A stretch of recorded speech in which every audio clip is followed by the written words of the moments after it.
ગાંધીનગર જેવા શહેરની બાજુમાં કલોલ શહેરમાં રાત્રે ગાડીમાં આવીને કસાઈ આપણી ગૌ માતા ઉપાડી ગયા. અને સંતો મંતો હિન્દુ ધર્મના લોકો કહેવાતા જ્યારે દિલ્હીના જંતર મંતર પર યુવાનો આંદોલન કરે ત્યારે તેમને આતંકવાદી કહી દેવા, તેને તેમને દેશદ્રોહી કહી દેવા અને ત્યારે રોડ પર નીકળી પડવું. તો આજે તમે રોડ પર નીકળશો, આજે તમે આ કસાઈઓને કસાઈ કહેશો. આપણી ગાય માતા કસાઈઓ આવીને લઈ જાય ગાડી, મને કાપી નાખે ત્યાં સુધી હિન્દુ ધર્મના રૂવાટા ઉભા ના થાય. અને 30 વર્ષથી ધાર્યું શાસન ચાલે અને આપણને કહેવાય કે અમે કાયદો કડક બનાવ્યો છે, તો પણ ખુલ્લેઆમ કસાઈઓ ગાય માતા લઈ જાય. આનાથી ગંભીર કોઈ વિષય નહીં.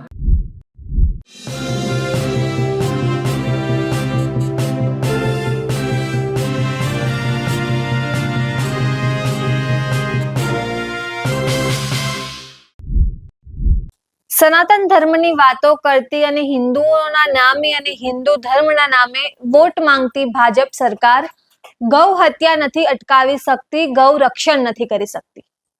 આ મુદ્દે વાત કરી છે માલધારી સમાજના આગેવાન કિરણ દેસાઈએ.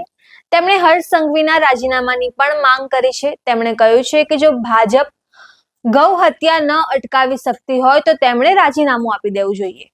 નમસ્કાર, હું છું ચંદ્રિકા પુત્ર નિરાલી મહેરિયા.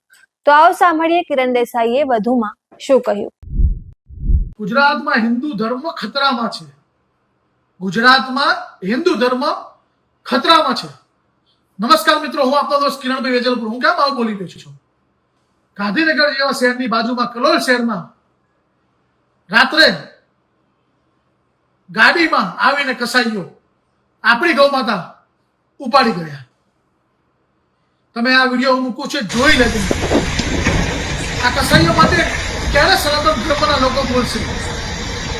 આજે 30 વર્ષથી ભાજપ સરકારનું રાજ હોય, સનાતન ધર્મની ગાય હોય, તેનાથી મોટી કોઈ ગંભીર વિષય નહીં. જે સનાતન ધર્મની વાતો કરનારી સરકાર જે આપણી ગાય માતા નથી બચાવી શકતી, એ શું આપણા સનાતન ધર્મને આપણી મા બેન દીકરીને બચાવી શકશે?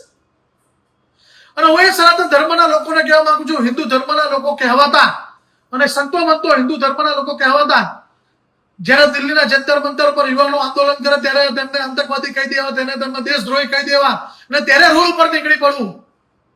તો આજે તમે રોડ પર નીકળશો, આજે તમે આ કસાઈઓને કસાઈ કહેશો. જે સરકારમાં બેઠેલા છે 30 વર્ષથી આપણી ગાય માતા, સનાતન ધર્મની ગાય માતા આજે સુરક્ષિત નથી. એ ગાય માતા શું કહેતી હશે કે મારા સનાતન ધર્મની વાતો કરનારા લોકો મને એક ગાય માતાને બચાવી નથી શકતા? આનાથી હિન્દુ ધર્મનું કોઈ દુર્ભાગ્ય ના કહેવાય. આપણી ગાય માતા કસાઈઓ આવીને લઈ જાય ગાડી, મને કાપી નાખે ત્યાં સુધી હિન્દુ ધર્મના રૂવાટા ઉભા ના થાય. અને 30 વર્ષથી ધાર્યું શાસન ચાલે અને આપણને કહેવાય કે અમે કાયદો કડક બનાવ્યો છે, તો પણ ખુલ્લેઆમ કસાઈઓ ગાય માતા લઈ જાય. આનાથી ગંભીર કોઈ વિષય ના હોય. પણ આ દુઃખ સાથે મારે કહેવું પડે કે ગાય માતા માટે ક્યારેક તો આપણે આગળ આવવું પડશે ને. ક્યાં સુધી આપણે મૌન રહીશું? આપણે આજે બધા બોલીશું અને કમેન્ટમાં લખીશું કે હર્ષ સંઘવી સાહેબ તમે રાજીનામું આપો.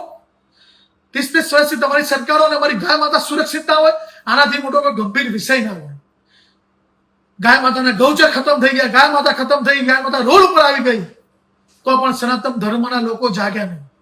સનાતન ધર્મના સંતો મંતો કહેવાતા હિન્દુઓ તો પણ જાગ્યા નહીં. આનાથી મોટો સનાતન ધર્મમાં ખતરો ના હોઈ શકે. જે આપણી ગાય માતામાં 33 કોટી દેવી દેવતાનો વાસ હોય અને આપણે મૌન બેસી રહીએ અને આપણી ગાય માતાની હત્યા થતી હોય, અને ગાય માતા શું કહેતી હશે જરા કલ્પના તો કરજો. એનો ઉપરવાળો દ્વારકાધીશ પણ વિચારતો છે કે મારા કહેવાતા હિન્દુઓ અને કહેવાતા સંતો મંતો હજુ પણ બોલતા નથી. અને આ ગંભીર વિષય કહેવાય. હવે તો બોલો ને, હવે તો જાગો. સરકાર બચાવવાનું કામ નહીં પણ ગાય માતા બચાવવાનું કામ કરો, એવી મારી વિનંતી છે. જય ગૌ માતા. તો જેમ તમે કિરણ દેસાઈની વાત સાંભળી, તમે આ મુદ્દે શું વિચારો છો અમને જરૂરથી કમેન્ટ કરીને જણાવજો.